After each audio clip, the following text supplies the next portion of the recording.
GovZero is a movement of citizen activists that's been around since about 2008 and really growing in number over the years. They work on projects of all different scales to make civic life a little bit better.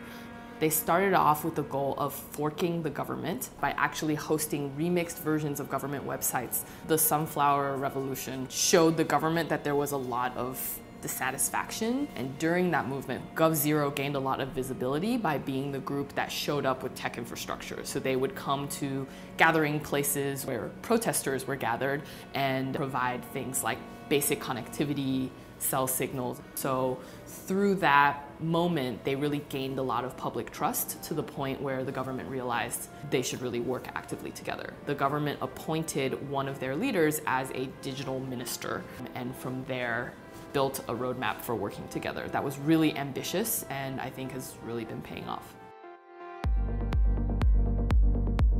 At its best, interaction design involves people from a very early stage and really thinks about how large groups of people are going to interact with each other on a platform.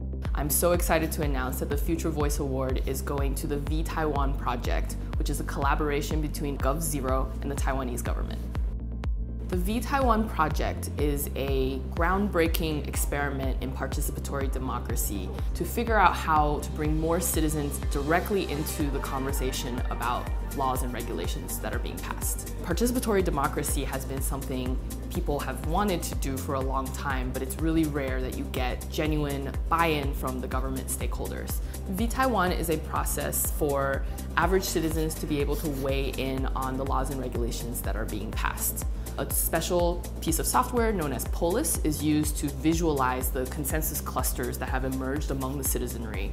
And based on that, lawmakers and stakeholders work back and forth to figure out what the core consensus points are. The specific points that reach broad consensus among the population are then actually adopted by the government and passed into law. This is such an amazing example of how technology can actually be leveraged to show how we can come together instead of disagree, and to actually take those opinions and shared conversations and turn them into regulations that affect the rest of us. In a year marked by strong disagreements online and offline politically all around the world, this is such an optimistic vision of how we can put our differences aside and actually agree on the things that matter. It's really remarkable that a movement that grew out of dissatisfaction with transparency in government could actually find common ground with the government and work together on a process like vTaiwan. The best interaction design is one that actually considers the organizations it's embedded in, the processes that it's embedded in, and the wider context. And so this is as much an accomplishment of interaction design at the level of software as it is at the level of getting many different parties to agree with each other. That too is interaction design.